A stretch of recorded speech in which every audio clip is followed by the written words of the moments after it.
여러분 안녕하세요. 네, 금요일 어떻게 잘 마무리하고 계세요? 저는 오늘 좀 바쁘게 움직였습니다. 이제는 가을이 아주 완연하고 쌀쌀하긴 하는데 이게 가을이구나 이렇게 느낄 날씨죠.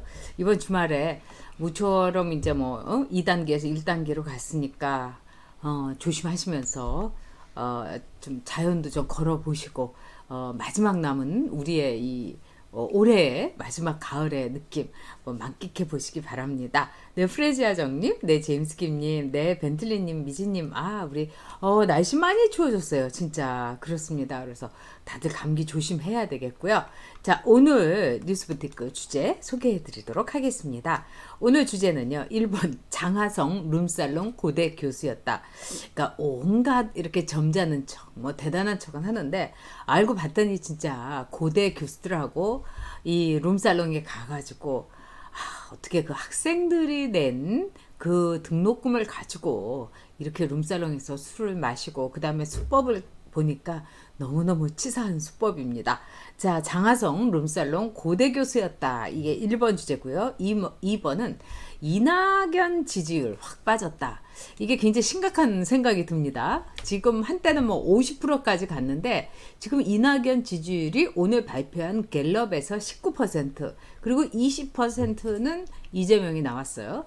그러니까 이제 이 야권에 비해서는 엄청난 그 포션이고 이낙연이냐 이재명이냐 이렇게 다투고 있는데 이 이낙연이라는 사람의 지지율은 앞으로도 푹푹푹푹푹 빠질 것 같다는 생각이 듭니다. 왜 그런가 여러분들하고 얘기해 드리겠습니다. 자, 세 번째, 국감에서도 김현미 앞에서 국민의힘 의원이 이 테스 형이 부른 세상이 왜 이래 테스 형을 나훈아 씨의 테스 형을 틀어줬다고 하는데요. KBS가 수신료를 올리겠다고 얘기를 한답니다. 그러면서 나훈아 쇼 같은 거를 제2, 제3의 나훈아 쇼 같은 거를 우리가 만들려고 하니까 더 수신료를 올려달라 이러는데 KBS에 지금 같은 KBS에 우리가 왜 수신료를 올려줍니까? 수신료를 내지 말아야 되지 않겠습니까? 그래서 KBS에서 나훈아를 무슨 KBS 수신료에 앵벌이를 삼는 이 처사 여러분들하고 한번 얘기해 보도록 하겠습니다. 네, 정원님님 안녕하세요. 제임스킨님, 네, 다들 인사 나누시고요. 네, 김혜자님 안녕하십니까? 유진님 들어오셨구나. 반갑습니다.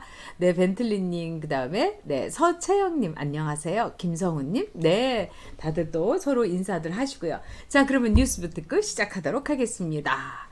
자, 1번 주제는요, 장하성 룸살롱 고대 교수였다. 이 교육부에서 이 대학에 대해서 이제 감사를 하는 거죠. 그래서 종합감사를 하는 걸 하는데 참 이 대학에서 종합감사 이제까지 나온 것 중에 이번 고대만큼 이 하이라이트는 없었던 것 같습니다. 이 종합감사가 언론에 보도된 게 거의 한 달 전 이 정도에 보도됐는데 그때 고대 동문들이 너무 창피하다고 한 거예요. 왜냐? 어떻게 보직을 맡은 교수들이 학생들이 낸 학자금을 가지고 이 룸살롱에 가서 술을 마시고 그것도 굉장히 오랫동안 어떤 교수들은 열몇 차례 이렇게 하고 상습적으로 간 겁니다. 그러니까 거의 3년 동안 이렇게 교수들이 이 학생들 돈으로 술을 마신 거예요. 이게 말이나 됩니까? 그리고 그 강남의 유흥업소라는 데 이번에 이제 보도 나온 데 보니까 업종은 양식당으로 이렇게 올려놓고서 여성들, 그러니까 도우미들이라고 하죠. 그 여성들, 그러니까 여자들 끼고서 대학 교수들이 학생들의 학자금을 가지고 술을 마신 거예요. 그리고 이 교수들은 다 보직 교수였다. 이것만 하더라도 우리가 붕괴하고 또 고대를 나온 사람들이 이렇게 창피할 수가 없다. 사학명문 고대에서 이게 웬 말이냐 했는데 오늘 나온 얘기는 뭐냐? 장하성, 지금 주중대사죠. 장하성이 거기 명단에 껴있다는 겁니다. 그래서 오늘요 주중대사관에 전화가 빗발쳤다는 거예요. 일단은 주중대사관에 이 교포들이 또 전화를 했고 장하성이 지금 입장을 밝혀라 이러고 고대에서는 장하성이 고대에서 정년퇴직을 했기 때문에 이번에 징계도 면했다고 하는데 이거는 말이 안 되지 않느냐. 명예교수라든가 모든 이거를 그야말로 없애야 되지 않겠냐. 이거 다 털어버려야 되지 않겠냐. 그리고 무엇보다도 장하성은 자기의 입장을 밝혀라. 이랬는데 지금까지 장하성이 아무 얘기도 안 하고 딱 엎드려 있습니다. 와, 참 이 대단합니다. 네, 우리 은물견님께서 민트보스 화이팅을 하셨어요. 자, 우리 은물견님 말씀처럼 우리 민트 물결 이래서 슈퍼챗 많이 후원해 주시고 정말 감사드립니다. 우리 은물결님 참 글도 제가 좋아하죠. 네, 오드리 헵번님께서도 반갑다고 하시면서 운전하시면서 듣는다고 하셨어요. 링고만님, 네, 정원이맘님께서 교수가 교육자가 아닌 세상이 되었나요? 예전에는 선생님들 그림자도 안 밟았는데 저는 이제 요즘 이런 생각이 들어요. 우리가 전에는 제가 이제 그 학원에 다녔었죠. 저는 입시 그거 할 때. 그러면 그때 대형 학원에서 애들 그냥 몇백 명을 데리고 강의도 하고 그랬어요. 근데 학원 선생님이라고 해도 다 예의를 지키고 또 그 학원 선생님들이 나름대로 선생님으로서의 이 역할 이런 걸 했었죠. 근데 요즘은 뭐 인터넷 강의하는 교수들이라든가 또 학원 선생님 그리고 학교에 있는 선생님들조차도 학생들의 눈치를 너무 본다는 생각이 들어요. 그리고 제가 고루하고 뭐 꼰대는 아닙니다만 인터넷 강의를 하는 걸 보면은 거의 그 여선생들이 걸그룹처럼 이 가슴골이 드러난 옷을 입고 완전히 그 이상한 옷을 입고 그 어떤 성적인 이런 냄새까지 피우면서 강의를 하는 걸 보고 와, 제가 굉장히 놀랐고 저는 불편했는데 글쎄요, 그게 학생들뿐만 아니라 많은 사람들이 어떻게 생각할지 모르겠어요. 근데 지금 장하성을 비롯해 갖고 무려 이제 7천만 원을 교수들이 룸살롱에서 이제 잡숴 드신 겁니다. 마셔 드신 거죠. 여자들 이렇게 막 주물르면서 룸살롱에서 왜 제일 싫어하는 사람 그 업종이 교수라는 말 있지 않습니까? 근데 이 장하성이라는 사람에 대해서 제가 보면은 이게 완전히 좌파의 특징이 아닌가. 지금 우리가 너무 이제 진영 논리에 빠져 있어서 저도 어떤 때는 이 뭐라고 할까요? 이 제 자신도 여기서 좀 벗어나 보자. 이거는 진영의 문제가 아니다. 좌파 우파의 문제가 아니다. 이런 생각을 제가 참 끊임없이 합니다. 그럼에도 불구하고 우리나라의 이 좌파들이 이 톡톡 털면서 아주 점잖은 척, 순진한 척, 이러지 않습니까? 근데 이 장하성이라는 분한테도 이런 거를 이렇게 떨칠 수가 없어요. 이분이 정년퇴임을 하면서 이 퇴임식에서 했던 말이 참 제가 그 말을 듣고 그때는 지금하고 좀 다른 생각을 했어요. 장하성이라는 분이 뭐라고 했느냐? 나는 영원히 무지개를 쫓는 소년이다. 이렇게 얘기한 거예요. 그래서 우리가 그래. 이 최저임금부터 해갖고 소주성 이 나라를 망친 게 경제라는 실물 경제를 보지 않고 저 무지개 이상을 잡다가 보니까 이렇게 망쳤다고 하는 어떻게 보면은 자기 고백 내지는 참 둘러대는 말이구나 이렇게 생각을 했는데 지금 이렇게 딱 보니까 무지개를 영원히 바라보는 소년이 룸살롱에 가가지고 이 여자 도우미들 끼고서 그것도 학자금으로 된 이 돈을 유용을 해가지고 바로 이런 것들이 좌파들의 특성이 아닌가. 뭐 무지개를 찾는 소년인데 알고 보니까 룸살롱에서 막 그냥 죽치고 앉아서 7천만 원어치나 술을 마셨던 할배였다. 이제 이렇게 볼 수 있는 거죠. 더구나 이제 이거는 이제 법인카드를 유용을 했고요. 그 다음에 이게 뭐 교내 연구비 내지는 뭐 산학연구재단에서 준 지원금 이런 거였던 거예요. 그러니까 이런 거는 단 한 푼도 건드리면은 안 되는 건데 그걸 가지고 룸살롱에서 썼어요. 아마 여러분들도 잘 아시겠지만 오늘 이제 법인카드 이렇게 결제한 거 이 영수증이 딱 나왔는데 그 총 이제 말하자면 교수들이 한 서너 명이 가갖고 50만 원어치를 먹은 것 같아요. 근데 그거를 24만 원으로 이렇게 쪼개가지고 법인카드를 했는데 법인카드를 두 개를 이렇게 쪼갠 이걸 보니까 한 20초 간격으로 그러니까 참 저는 교수들이 이 룸살롱의 업주한테 법인카드 두면서 이걸로 쪼개서 결제를 해달라. 그럴 때 그들은 정말 아무리 술이 취했지만은 어떻게 그런 말을 할 수 있을까? 그리고 거기서 끝났겠느냐? 전 이런 생각이 듭니다. 자, 대한민국에서 룸살롱이 과연 어떤 데인지 아마 여러분들은 다 알고 계실 거예요. 저는 뭐 룸살롱에도 가봤는데 룸살롱에 있는 여성들이 제일 싫어하는 게 여자 데리고 오는 분들이에요. 그래서 저는 룸살롱에 간다 하더라도 이렇게 금방 나오고 그랬죠. 거기는 대한민국의 룸살롱이라는 거는 남자들을 위해서 남자들의 욕구와 그 다음에 남자들의 해서는 안 될 짓이 공공연하게 일어나는 곳이죠. 근데 룸살롱 좋아하는 사람들 정말 많아요. 남자들 중에 정치인들 중에도 많고. 그래서 제가 가끔 이제 남자성 정치인들이 저보고 국회에서 같이 일을 할 때 오늘 저녁에 뭐 기니 할 말이 있다. 이래가지고 이제 찾아가면은 무슨 뭐 대월 뭐 이렇게 있어요. 그래서 저는 대월이라는 한정식 집인가 이렇게 딱 가서 보면 룸살롱이었어요. 응? 그리고 놀라운 게 그냥 그 룸살롱에서 얘기를 하고 나서 이제 한잔 하고 가시라고 이러면서 그러면 마담이 들어와가지고 딱 여자들을 오면서 제 옆에 전 의원님 모시라고. 근데 저도 이 기분 안 좋고 또 그 여성도 아무리 그래도 뭐 성적 취향이라는 게 있는데 무슨 레즈비언도 아니고 저를 모시겠습니까? 옆에서 뭐 안주 넣어주고 막 이렇게. 그래서 저도 그런 취향이 아니고 그래서 얼른 나왔는데 그런 몇몇 이제 의원들 지금도 이제 현직인 의원들도 있어요. 그리고 또 이 여러분들이 굉장히 이제 기대를 갖고 있는 모 정치인도 그 사람도 그냥 룸살롱에서 살았어요. 그리고 그런 걸 아무렇지도 않게 얘기하고 저는 이제 대한민국의 그 미투라는 거 뭐 지나친 점도 있고 다 이런데 과연 이제 미투에 걸려 가지고 문제가 되는 좌파 정치인도 문제지만은 이제 어떻게 보면은 적정한 가격을 치렀기 때문에 우파는 안 걸린다 하는데 글쎄 술집에서 뭐 이제 여성들이 시중을 둘 수도 있고 또 그것도 그녀들의 당당한 직업인 측면도 있습니다. 그리고 또 당당하게 엔터테이닝을 하는 분도 있어요. 근데 제가 볼 때는 지나친 경우가 있어요. 자, 그렇다면 꼭 사고가 나는 거죠. 또 그런 사람들이 이 나라의 뭐 대선 후보가 된다든가 이런 일은 전 없어야 된다. 이렇게 생각을 합니다.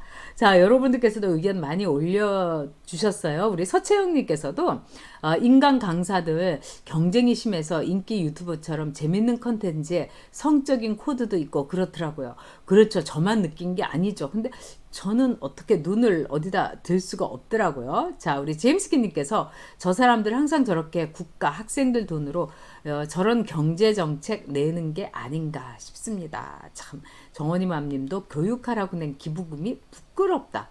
오근드님 나라 좋다 하성아 나라 꼴 좋다 하성아 진짜 맞는 말씀입니다. 우리 형주님 룸살롱 안 가봐서 모르는데 그래도 가보고 싶으시죠? 근데 또 별거 없어요. 그리고 글쎄 제가 볼 때는 이제 유흥이라든가 저도 이제 술집에 가서 술 마실 때 있죠. 근데 제일 기분 나쁘고 가기 싫은 게 룸살롱이에요. 왜냐하면 룸살롱은 대한민국의 남자들이 제가 이렇게 볼 때는 일단 대한민국의 남자들이 개가 되는 곳이 룸살롱이고 뭐 최강욱이 그랬죠. 윤석열이 자기를 4시간 앞두고 기소를 하니까 개가 짖어도 기차는 간다 하는데 제가 보기엔 개는 최강욱이고 기차는 윤석열 기차가 아닌가 이런 생각이 들었는데 대한민국의 남자들이 룸살롱은 개가 되는 곳이고요. 저는 우리 남성들도 인간이 되기를 바랍니다. 그리고 금요일이니까 여러분들한테 뭐 정치권의 뒷담화를 해 드리겠지만 여자를 돈으로 이렇게 사고 여자를 돈으로 이렇게 한다는 거는 남자로서의 남성적인 매력이 없는 거 아니겠습니까? 그렇다고 해가지고요 꼭 잘생기고 아이돌 같아야지 여자들이 좋아하는 게 아니에요. 그렇기 때문에 우리 형주님은 젊으시니까 형주님의 매력으로 여성들을 얼마든지 함께하고 즐겁게 얘기하고 뭐 그럴 수 있어요. 그리고 건전하게 그 서양 같은 경우는 일단은 이 매매춘 비용이 굉장히 비싸요, 여러분. 그렇기 때문에 우리나라는 매매춘 비용이 굉장히 싼 나라에 속합니다. 이거 굉장히 부끄러운 일이죠. 그래서 여러분들이 당당한 남성성으로 승부를 하시기를 제가 바라겠습니다. 우리 형제님께서 룸살롱 안 가보셨다는데 저도 릴레이 해보고 싶었습니다. 이러면서 민트 물결에 동참해 주셨어요. 감사합니다. 자, 일본에서 490엔이면은 진짜 우리나라 돈으로 요즘 한 5,000원 이렇게 되는데 굉장히 큰 돈이에요. 일본에서 500원, 500엔 갖고 할 수 있는 게 굉장히 많아요. 우리나라도 그렇긴 한데 우리나라 돈으로 이제 5,000엔이지만 일본 돈 500엔이면은 도시락도 사 먹을 수 있고요. 캔커피도 편의점 가면 한 80엔 이렇거든요. 근데 정말 우리 형주님 나이에 참 귀한 돈인데 정말 감사합니다. 네, 우리 많은 분들이 지금 이제 얘기 많이 하셨는데 형주님한테 제임스기님이 네 아주 하트 보내주셨어요. 자, 우리 프리지아 정님께서요. 그 나라 지도자가 누구냐에 따라서 국민의 행복 지수가 달라지지 않을까요? 언제나 응원합니다. 감사합니다. 프리지아 정님, 우리 제임스기님이 감사하다고 하셨는데 너무 크고요. 그냥 이렇게 민트 물결로 해주세요. 감사드립니다. 자, 근데 이제 장하성 문제를 다시 얘기를 하자면 일단 장하성은요. 정책 실장을 할 때 우리나라 경제를 시장 경제에서 완전히 좌파 경제로 바꾼 사람입니다. 이미 대한민국의 경제는 여러분 좌파 경제, 사회주의 경제예요. 누가 이 시장을 자유시장 경제라고 하겠습니까? 집도 마음대로 살 수가 없죠. 내 돈 갖고 내가 사는데도 그 작은 근거를 다 밝혀야 되죠. 앞으로는 주식을 3억 원 이상 갖고 있으면 엄청나게 세금을 두드려 맞습니다. 내년에 재산세, 종부세, 집 두 채 있는 사람 완전히 그로기 상태 만들어 놓죠. 이거 사회주의 경제예요. 근데 이 모든 근간을 짠 게 장하성은 자기가 아니라고 지금 뻗대고 있다는 겁니다. 이거 내가 짠 게 아니고 김상조가 짜고 나는 숟가락만 얹었는데 이러면서 지금 발뺌하고 있다는 거예요. 자, 장하성은요 그동안에 이 소액주주 운동이라는 걸 했어요. 그래서 뭐 삼성이니 뭐 이런데 소액주주 운동을 해갖고 주주들로서 말하자면 목소리를 내자 이런 운동을 했는데 어떻게 보면은 참 참신하죠. 그러니까 저는요 이 미국 문제도 그렇습니다. 지금 미국에 트럼프하고 이 바이든이 있어요. 이 두 사람의 문제가 아니라 공화당은 강력한 나라를 원합니다. 그래서 공화당은 큰 나라 그리고 아버지 같은 나라. 그래서 이 돈을 많이 벌고 그 다음에 법인세를 내리고 그 다음에 세금은 되도록 안 내고 이래서 미국을 경제적으로 부강하게 만들자. 이게 이제 공화당의 이념이고 이 민주당은 나눔이에요. 평등. 그러니까 자유와 평등의 차이인데 자, 지금 보면요. 제가 이제 미국에 가면 우리나라하고 똑같이 젊은 친구들은 민주당을 막 지원을 해요. 그래서 오바마일 때도 이른바 오바마 어카이브라고 했고 오바마를 다 지원하고 자기 돈 막 모아가지고 오바마 막 운동하고 젊은 친구들이에요. 그 젊은 친구들을 이렇게 보면은 얼굴이 참 때깔이 좋아요, 여러분. 미국은 세계에서 장수하는 나라예요. 너무나 풍요로우니까. 물론 그 계층 간의 차이는 있지만 중산층이 매우 두텁고 또 부자 나라예요. 미국은요. 근데 저는 그 젊은이들한테 얘기하고 싶어요. 지금 네가 누리는 대학교과 네가 누리는 모든 이 혜택은 공화당의 정책과 공화당의 가치 아래서 미국이 움직였기 때문에 즉 보수의 가치 아래서 미국이 움직였기 때문에 그러는데 너는 왜 민주당을 왜 지지를 하느냐. 정말 그렇게 제가 묻고 싶었어요. 근데 이제 그런 친구들이 하고 또 제가 말싸움 할 수가 없어가지고 그랬는데 그 친구들을 보면서 제가 또 하나 느낀 거는 새로운 오바마라는 새로운 인물이 나타나니까 오바마에 대해서 잘 모르면서 오바마를 열광적으로 지지운동을 하더라고요.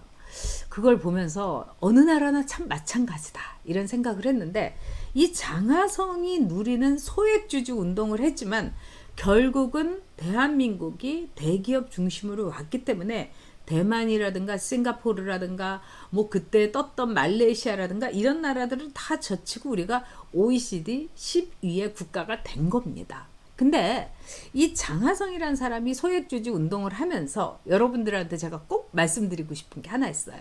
소액주주들이 돈을 많이 벌었을까요? 그렇지 않죠. 결국 소액주주 운동을 하면서 삼성의 주식을 갖고 그러면서 떼돈을 번 사람은 장하성이었어요. 장하성은 삼성전자의 주식을 소액으로 몇 주만 갖고 2, 3주 갖고 있지 않고 그거를 몇천 주를 갖고 있었습니다. 거기다가 장하성 동생들 너무너무 많이 가지고 있었던 거죠. 결국은 이 사람들은 무지개를 쫓는 소년이다. 우리는 무지개를 쫓는 소녀다.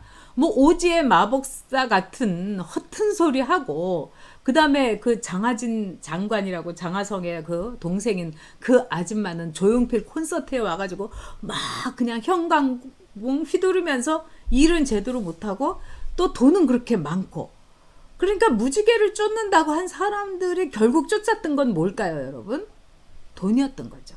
돈과 권력이었던 겁니다.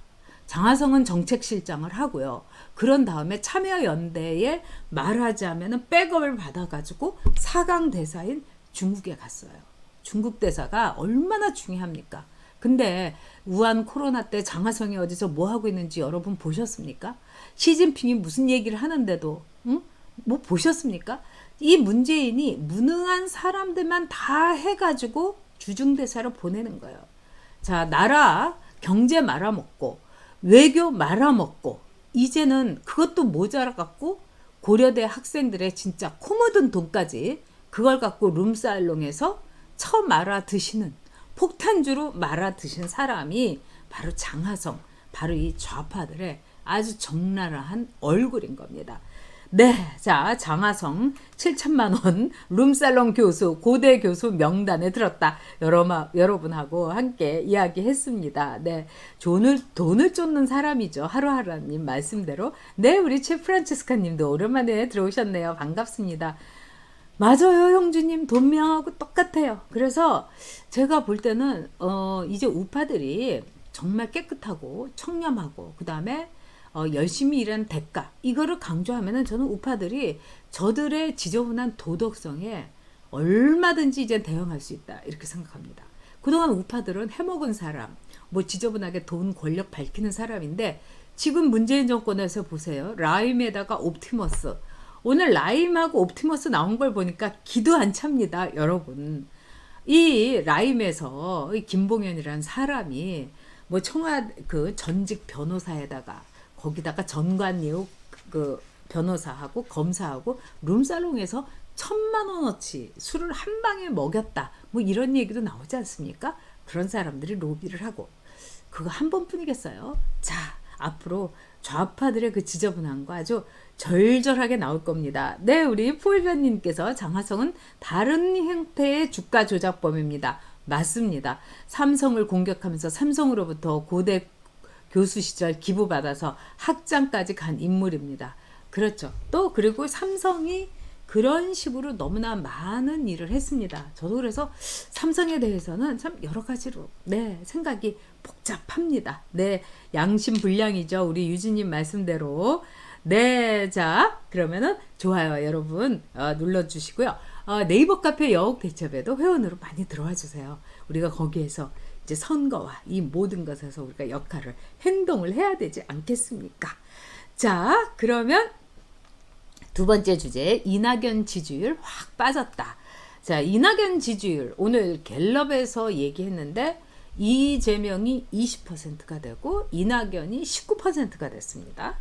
자, 일단 뭐 그 안철수 4%, 뭐 홍준표 뭐 2%, 뭐 우리 여당이라는 그 야당이라는 건 지금 좀 존재감이 없습니다만 일단은 이제 그 여당 민주당의 지지율 여기 나온 대선 후보율을 우리가 좀 생각할 필요는 있는 것 같습니다. 자, 오늘 여러분 뉴스 중에 하나는 이재명이가 완전히 털었다는 겁니다. 대법원에서 이재명이 토론을 하는데 허위 사실을 공표를 했는데 그건 무죄다. 세상에 이런 일 없습니다. 이건 말도 안 되는 일인데 그걸 갖고 대법원에서 이재명이를 살려준 거죠. 그래서 이재명이가 살아났는데 오늘 이 파기환송심에서 완전히 무죄라고 손을 들어줘서 이제 이재명이는 말끔하고 깔끔하게 이제 다 털은 겁니다. 자, 이 갤럽 조사를 보면은 이재명이 20%고요. 그 다음에 이낙연이 19%가 나왔어요. 네. 그러니까 이낙연이가 한때 여러분 50%의 지지율을 보였어요. 총리 시절에. 그래가지고 이낙연 대세론까지 나온 겁니다. 그런데 이낙연이가 이렇게 떨어질 수가 있는가? 이낙연 17%입니까? 저는 19%라고 봤는데 한번 제가 근데 어쨌든 20% 이렇게 우수수 떨어지고 있어요. 자, 그러면은 자, 이낙연이 왜 이렇게 떨어지고 있을까? 그 다음에 이낙연의 지지율이 떨어지는 거는 우리가 어떻게 봐야 될까? 네, 우리 제임스 김님께서도 그랬는데 민주당이 31.8, 국민의힘이 30.2. 어저께도 이거 비슷한 통계가 나왔습니다. 근데 약간 어저께보다 한 0.3%, 4% 이렇게 넓혀졌지만 비슷해요. 그러니까 그나마 이제 국민의힘이 선전을 하고 있는 건데 국민의힘은 저는 그래도 힘들다고 봅니다. 왜 그러냐? 김종인이라는 사람이 정체성이 없어요. 보수의 정체성이. 정당은 그 정당이 뜻하는 바, 정체성이 굉장히 중요합니다. 그래서 국민의힘은 보수의 힘이어야 되는데 보수의 힘이 더 이상 아니지 않습니까? 그래서 앞으로 힘들 것 같고, 자, 이낙연의 지지율이 이렇게 왜 내리꽂을까? 그 이유를 몇 가지 여러분하고 한번 우리가 보면서 이 의미가 뭘까? 이것도 한번 봐야 될 것 같아요.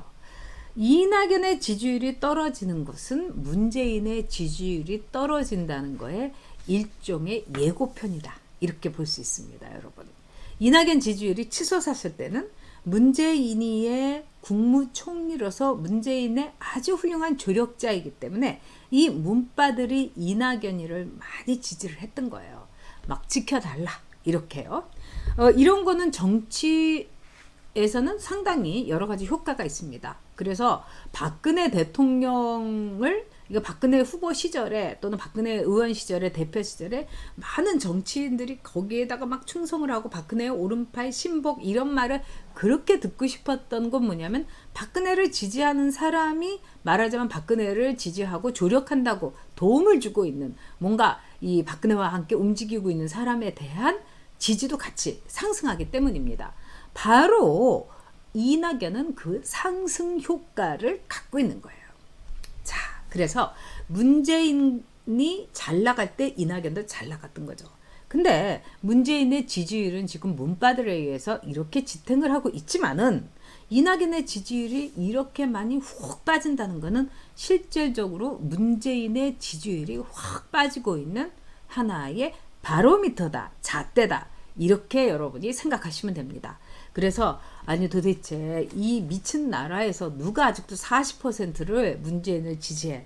근데 어떻게 보면 이낙연의 지지율이 문재인의 지지율하고 같다. 이렇게 여러분이 생각하시면 됩니다. 네, 우리 신경자님도 오랜만에 들어오셨습니다. 정윤기님, 정윤구님, 어우 반갑습니다. 네, 아무래도 오늘 시간대가 다르니까 평소에 못 들어오시던 분들이 많이 들어오셔서 참 기쁘네요.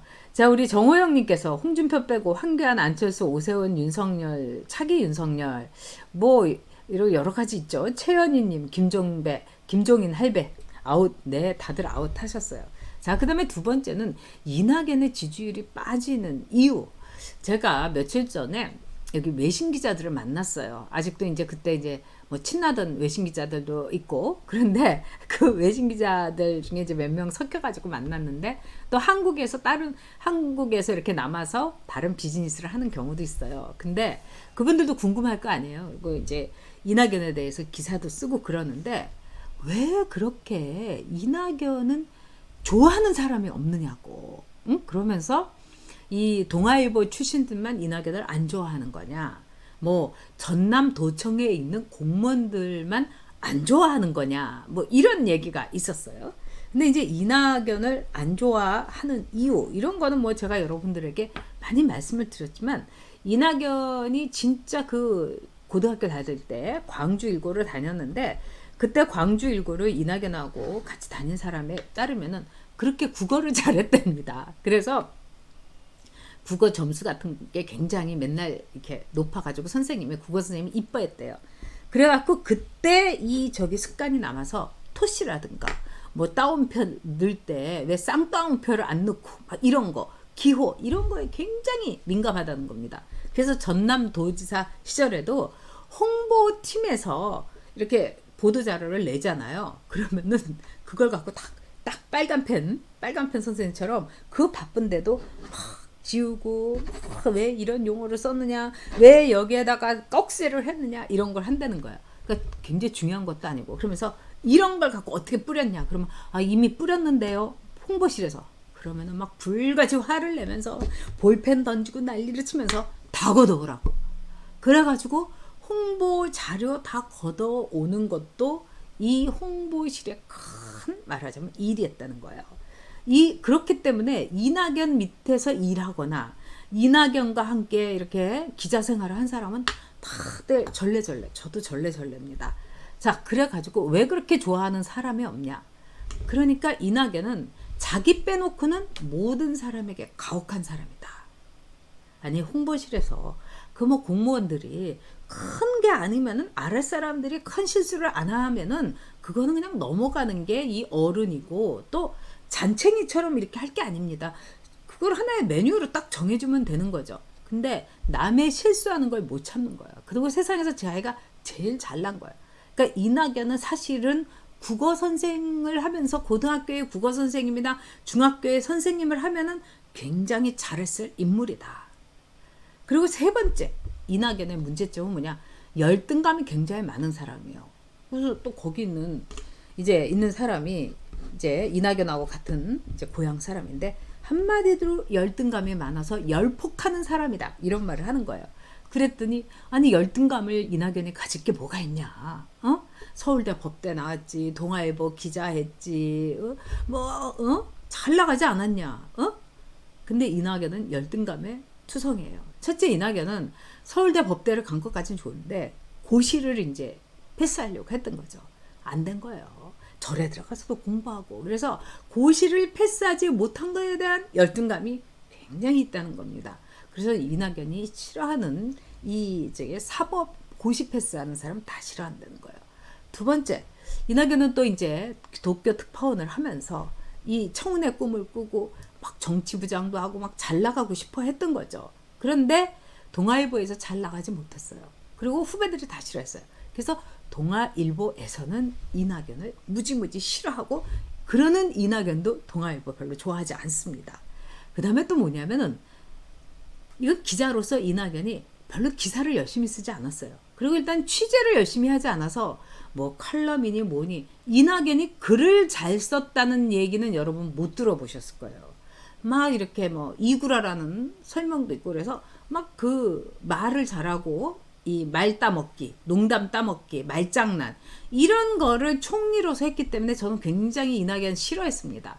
근데 말은 잘하는데 글을 잘 못 썼어요. 그래서 이 동아일보 있을 때도 뭐 컬럼 같은 것도 별로 쓴 적이 없고요. 왜냐하면은 이 신문사에서 컬럼리스트, 실론 이런 거 잘 쓰는 사람이 최고입니다. 사실은 아무리 무슨 부장 해봤자 왜 기자는 글 쓰는 사람이기 때문에 그런 점에서 글 쓰는 거에 대한 좀 콤플렉스가 있었던 거죠.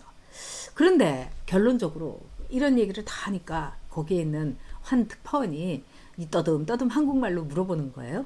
근데 어떻게 국무총리가 됐느냐고. 문재인 때문에 국무총리가 된 거 아니냐고. 아닙니다, 여러분. 김정숙 때문에 국무총리가 된 거죠.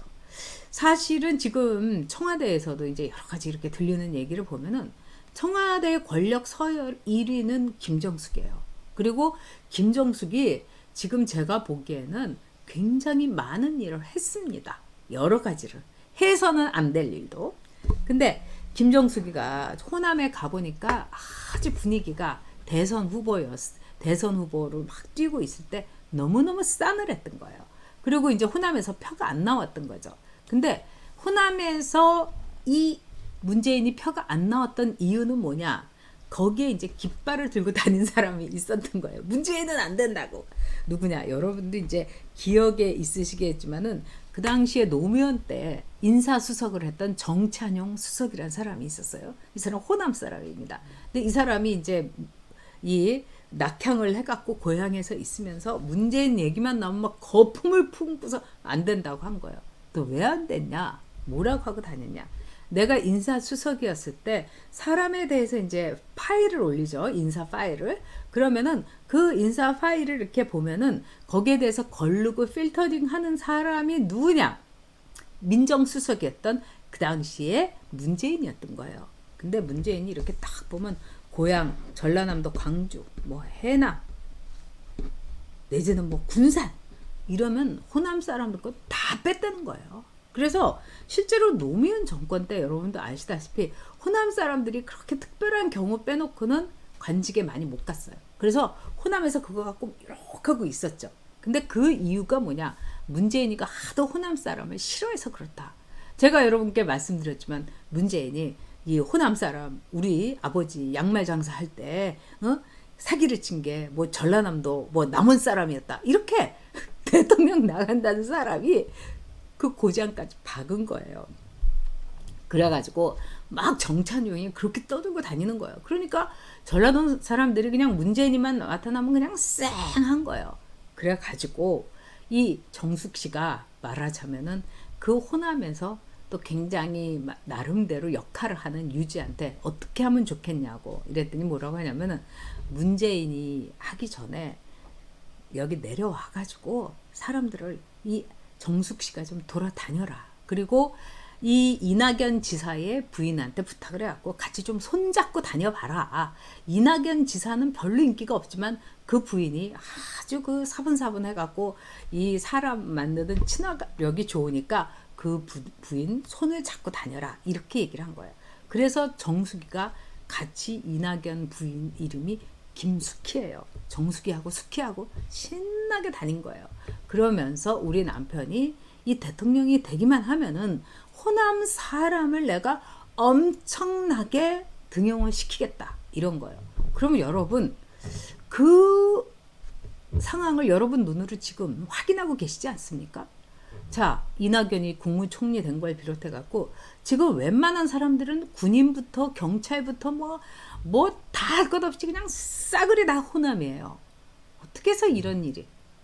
너무 호남 이건 뭐 저기 어느 정도 이 배분이 아니라 호남이 너무너무 많아요. 그 이유가 뭘까요? 정숙이의 힘. 청와대의 제1인자는 정숙이기 때문에 이렇게 된 거죠.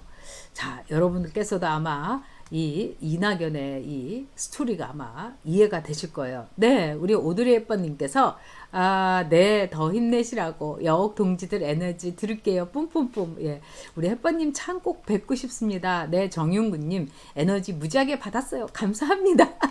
애교가 받으시네요, 우리 정윤금님께서. 네, 그런 거죠. 그래서 이 말하자면은. 그런 호남의 일종의 길을 지금 이낙연이 받고 있는 거죠. 자, 그럼에도 불구하고 이낙연이 지금 계속 내리막길인 거는 이낙연이 이제 당 대표로 있으면서 사실은 맨날 신경질 내고 그다음에 자기 외에는 사람이 없는 거예요.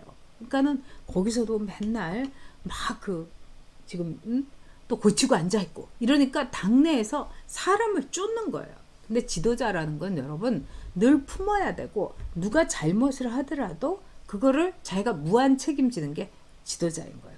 그래서 이낙연의 지지율이라는 거는 그동안의 문재인의 거품 지지율과 마찬가지였다. 그 다음에 문재인의 달빛 지지율이었다. 우리가 이제 이렇게 볼 수가 있는 겁니다.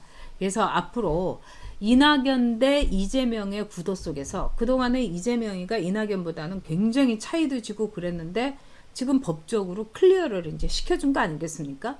그래서 이재명이가 이렇게 와가지고 지금 이낙연을 이렇게 누르기 시작하는데 이 차이가 이제 점점 벌어질 가능성이 있는 거죠. 자, 그럼 결론은 그러면 이재명이가 대통령 되나? 그럴 리는 없겠죠, 여러분. 그럴 리는 없을 겁니다. 자, 지금요, 제임스기님, 의원님, 아무래도 문바들은 마지막엔 김경수를 밀지 않을까요? 그렇게 할 겁니다. 그렇게 할 겁니다. 네. 이 문바들의 경우에는 지금 이재명은요, 문바들은 제일 위험한 인물로 보고 있어요. 문바들은 어디까지나 문재인을 퇴임 후에도 문재인이 멀쩡하게 감옥에 안 가고 뭐 이런 그 달콤한 그렇지만은 야무지고 더 허황된 꿈을 꾸고 있죠. 그런 점에서 문바들은 이재명이보다는 이낙연이가 굉장히 안전한 카드다 이렇게 보고 있는 거죠.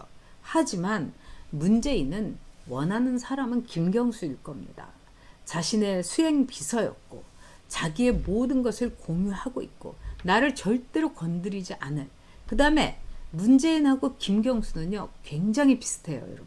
성격도 아주 내성적이고 막 사람들한테 들러붙는 성격도 아니고, 그 다음에 자기 책상에서 막 일하는 거 좋아하고, 이렇기 때문에 사람들은요 굉장히 비슷한 사람을 좋아하게 돼 있어요. 그래서 문바는 아마 이재명이가 결국은 이낙연이를 잡아먹으면 또 여러 가지 측면이나 뭐 아직도 남은 게 워낙 많기 때문에 이재명이를 날리면서 김경수의 재판이 어떻게 되느냐, 그 프로세스가 어떻게 되느냐를 볼 겁니다. 그런 다음에 문바들은 유시민이라든가, 그 다음에 꺼진 불도 다시 보자 조국이라든가, 이 두 가지 카드를 갖고 있는 거죠. 특히 조국은요 요즘 SNS 열심히 하고 있잖아요 여러분.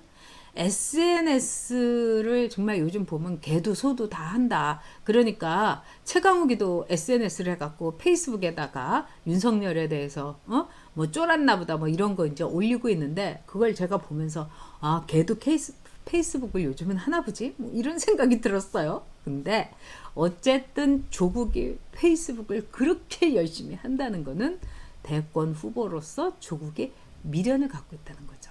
그리고 내가 정수기하고 조국하고는 매우 밀접하고도 굉장히 가까운 관계입니다. 그래서 정수기의 입김이 다음에 차기를 결정할 것이다. 이런 게 청와대라든가 이 권력의 내부를 잘 아는 사람은 정수기의 입김이 꽤 있을 거다. 이렇게 이야기를 합니다. 참 우리나라가 뭐 여성가족부가 뭐 세계에서 스웨덴하고 이렇게 갖고 참 있는 특별한 나라라고 그러죠. 근데 대한민국에 진짜 여성가족부 필요 없습니다. 아니 지금 대통령보다도 대통령 부인이 더 많은 인사권을 갖고 있는데 무슨 여성가족부가 뭐 여성권익 이거에서 필요합니까? 저는 여성가족부 필요 없다 이렇게 생각하고요. 그 다음에 여러분, 권력이라는 거는 뭐냐? 인사권이 권력입니다. 즉 인사를 자기가 원하는 사람을 어디에 많이 심을 수 있냐, 많이 심느냐, 자기 신복을, 그게 바로 힘이에요. 그래서 인사권을 누가 갖고 있느냐, 바로 문재인이는 민정수석 할 때 맨날 호남 출신이라고 하면 싹싹 종이 빼버리고 이래서 정찬용이가 막 거품 물고 다니면서 호남 사람들을 그냥 다 이 아작을 냈던 게 문재인이다 하는데, 그 호남 사람들을 다 요소요소에 지금 문재인 정권에서는 호남 사람들이 요직을 차지하고 있지 않습니까? 그거는 바로 정수기의 인사권이다. 이렇게 여러분들이 생각을 하시면 됩니다. 그 인사권이라는 거는 마지막에 이제 박정희 대통령도 이제 그때 이제 삽교천 갔다가 이제 11.6 때 이제 김재규의 총에 맞아서 이제 저 세상으로 이제 운명을 달리했죠. 근데 그 당시에 많은 사람들이 김재규가 이선호라든가 그런 사람들이 이제 이 최우준씨 비슷한 데서 마지막 그 인사권, 특히 유정의 국회의원의 인사권을 최태민이 상당 부분 말하자면은 사용했다, 이런 진술이 나옵니다. 그거를 보면은 최태민의 권력이 말하자면 박정희 대통령 말기에 스물스물 나오기 시작했다. 유정의 국회의원이라도 몇 명이라도 바로 인사권이 그만큼 대단한 권력인 겁니다. 자, 그러면서 이제 이낙연 지지율 확 빠졌다. 이제 문재인의 지지율과 더불어서 이 정수기의 인사권도 이제 조금씩 이제 내려가고 있다. 이렇게 봐야 되겠죠. 자, 그러면은요, 우리 세 번째 주제 하도록 하겠습니다. 여러분, 나훈아가 KBS 수신료 앵벌이냐? 네, 미진 멤버님께서 호남 민국이다 이제 이런 말씀 하셨어요. 프리덤님께서 국민의힘은 인재가 너무 없네요. 대권 누가 나올까요? 지난번에 우리가 일단 얘기를 했는데 홍준표 선수, 그 다음에 두 번째로 이제 많이 나왔던 게 윤석열, 그 다음에 그 유승민, 뭐 최재형 이 정도였습니다. 근데 어쨌든 이런 후보군에서 우리가 만드는 수밖에 없습니다. 그리고 누가 나와도 원칙을 지키면 됩니다, 여러분. 대통령은 무슨 세세하게 뭐 줄긋고 뭐 이게 물음표냐 느낌표냐 이런 게 아니라 대한민국의 자유시장과 민주주의의 두 가지 원칙만 지키면 됩니다.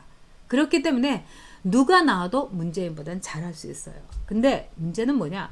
저쪽에 있는 그 극악한 것들하고 싸워서 이길 수 있는, 즉 엄청난 내공과 그 다음에 내력이 있는, 그 다음에 맷집도 있는 이런 사람, 강인한 사람이 돼야 되겠죠.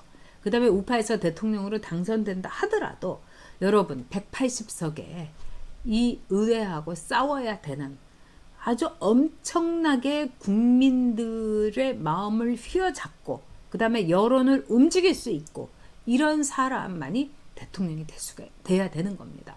거기다가 쟤네들이 여러분 만약에 우파에서 대통령이 되면 그 다음날부터 촛불 들고 나와서 발광들을 할 겁니다. 그러니까 단단히 각오를 해야 되겠죠.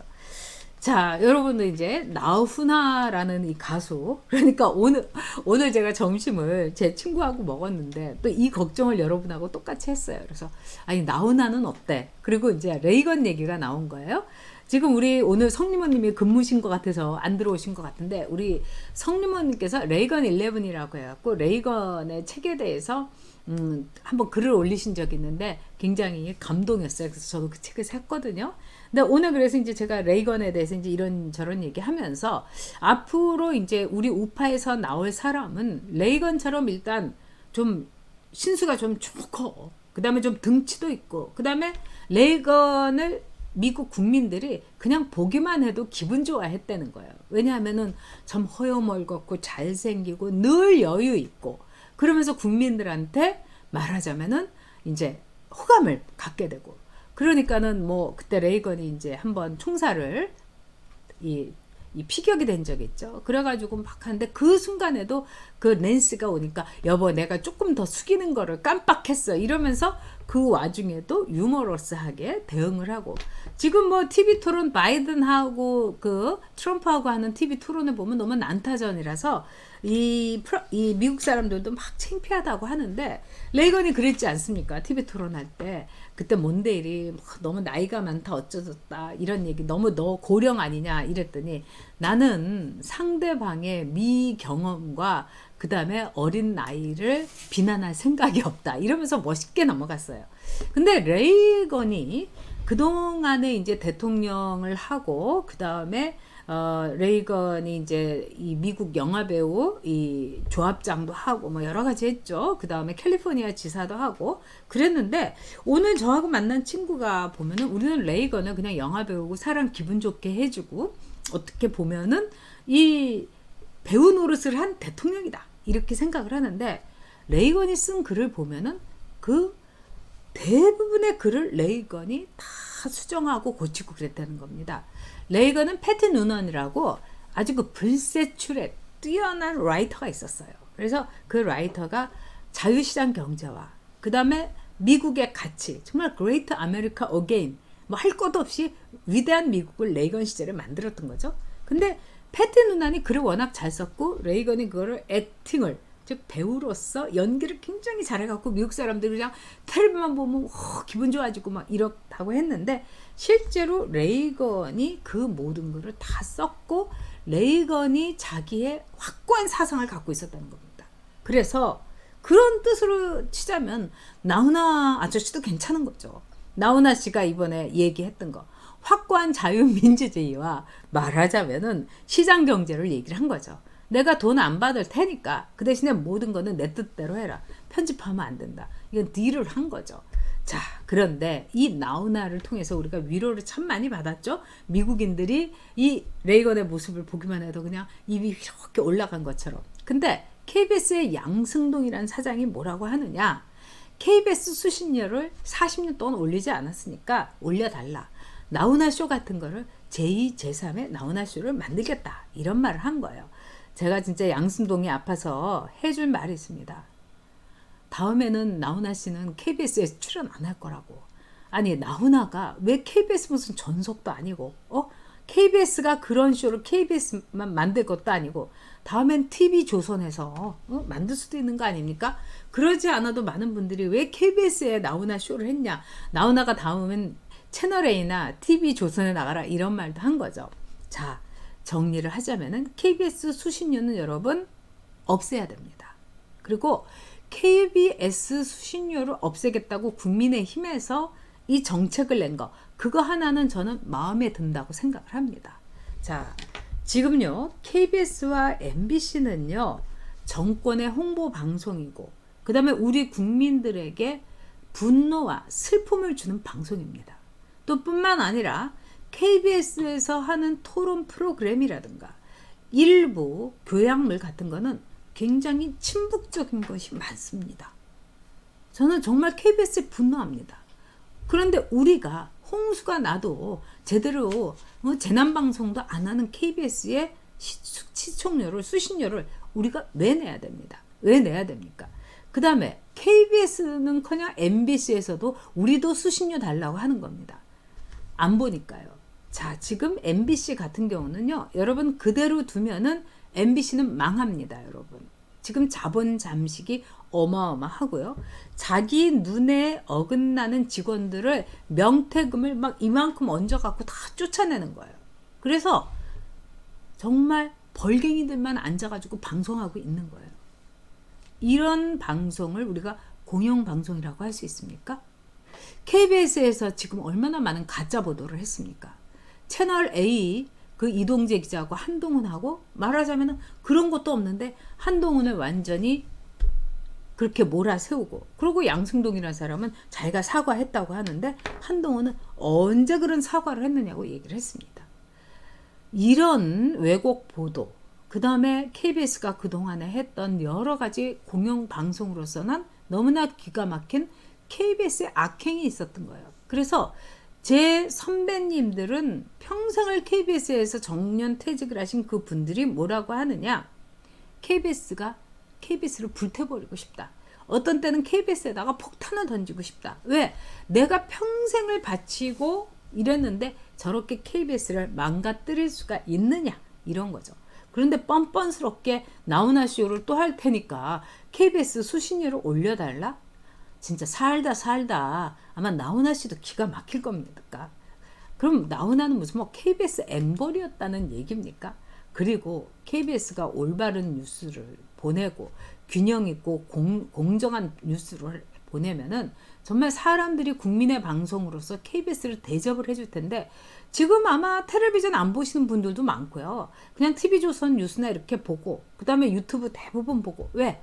KBS가 우리의 말하자면 역할, 우리의 말하자면은 방송의 본분, 이 모든 것을 배신하고 있기 때문에 그렇습니다. 그런 점에서 여러분, KBS에 대해서는 절대로 수신료 내시지 마시고, 한전하고 수신료가 이렇게 같이 있는데 그 분리해 달라고 하고 한전에다가 전화 거시면 됩니다. 이렇게 여러분께 말씀드리는 저도 KBS에서 14년을 기자로서 일했습니다. 그리고 저는요, 정말 출근 시간은 있었지만 퇴근 시간은 없었어요.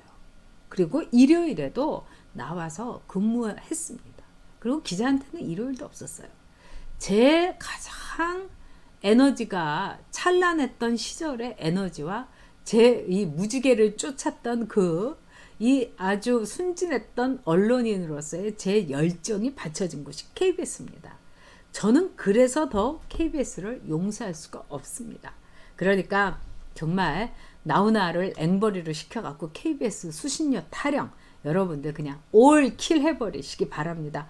우리 권연선님 말씀대로 문정권의 앞잡이가 바로 KBS입니다. 그다음에 4강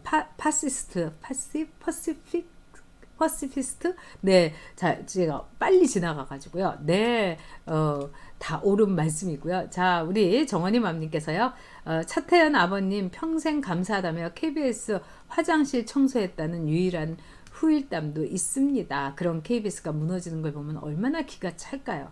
가슴 아프죠? 저도 가슴 아픕니다. 그러나 지금의 KBS라면 무너지는 게 낫습니다, 여러분. 자, 오늘 여러분하고 뉴스부티크 너무나 즐겁고 멋진 시간 보냈습니다. 내일도 전용옥티브는 방송을 합니다. 네, 내일 뵙겠습니다. 여러분, 즐거운 주말 이제부터 오늘부터 시작하시기 바랍니다. 내일 뵐게요.